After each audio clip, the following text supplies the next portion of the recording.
others, as you can see with Nat, summer holidays are already here, and about 2 weeks away for others. So how to keep the kids occupied? Well, more than half of grandparents are expected to help out, and apparently at a cost of just over £20 per day per grandchild. So, Gloria, should parents be paying their parents to babysit their grandchildren over the holidays? Well, it just depends on your circumstances, doesn't it, from family to family. Personally, I love to spoil my grandchildren. So, in a way, it sounds awful, but whatever I earn and I still work, I like to spoil them, which, of course, doesn't always go down well with parents. But I love, love, love being a grandparent. And some years back, I wrote a book, actually, about grandparenting. And I learned a lot from it, actually, because I think, particularly when it's your first grandchild and that person, whether it's your daughter or your daughter-in-law, says to you, do you think you might be able to help out because the cost of babysitting and everything is very expensive. And in your enthusiasm, you go, yes, yes, I will be there. I will babysit, or I'll watch while you go to work, or I'll fit it in with my work. And you get all enthusiastic, and that's right. And you're loving it. But my research for the book showed me that a lot of people in their enthusiasm, they say, yeah, of course, how many days do you want me to do? What, 3, 4 days maybe? And then, after a few months, because they're retired by then... A precedent has been set. Well, not only that, yes. Resentment sort of sets in, because they say, well, I thought I could go on a long holiday to Spain maybe for a month because it's cheaper in the winter, or I want to play my golf. And then resentment, not against the grandchild or your child, but just the resentment of having to give up your... Yeah. So that's what I would say, is think long and hard about it. Commit yourself to, I could do 1 day or 2 days, or I'm working... But just see how you feel. I mean, yes. Jane, I know you're not at that stage yet, but you could be at some point in the near future. Right.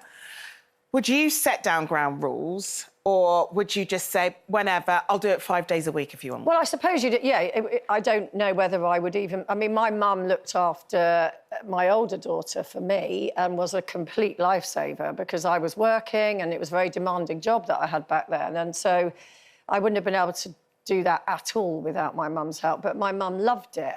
And I always did say to her, look, you know, if you want to stop at any point. So I think it's just an organic conversation that you have. And then as and when, say, my oldest, Ellie, maybe has a baby, I presume we'll sit down and have a conversation.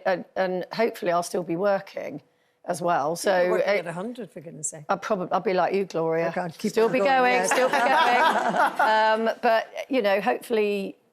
we can work something out where I could say, well, maybe I can help you out 1 or 2 days a week, or maybe I can just do that thing that a lot of grandparents do where they go away for a week and you just move in. Yeah. My mum does that. Yeah. I mean, I think there's two things. There's, like, grandparents helping you out, and then there's expecting your parents to be formal childcare arrangements, getting to your house at 6 o'clock in the morning. In which case they should be paid. Yeah, and I actually think that's a conversation earlier than pregnancy. You know, if you're planning to start a family and go back to work and you want your parents to be your proper childcare, I think you need to speak to them about that before you even conceive. I mean, I'm so lucky with my mum and dad. They are the exact grandparents that they were parents to me, which is super reliable, will always be there for me. But we don't live on each other's doorsteps, so the childcare comes in bulk and they come to mine and I stock the fridge up. Then if I have to travel for work, I know they'll be there for me. But no, I wouldn't expect them to give up their whole lives. Yeah. But I know they would if it came down to it, which is a lovely, reassuring But then thing. you also don't want to feel like you're giving them too much stuff, which then tires them out. And No. you don't want childcare to ever age your parents in any shape or form. No, I aged my parents in my teens. You did that all by yourself. Yeah. But I, you know, we do think about that with our two. And Andy's mum lives closer to us than my dad does, and my stepmum do.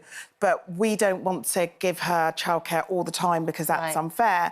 But what she will do is when we go away, we go away for someone's birthday, or we're just going on holiday, she's amazing at just having the kids with her. Yeah. And that's incredible. But what we would never want to do is give her both kids and get her to do the childcare every day. So are you paying her?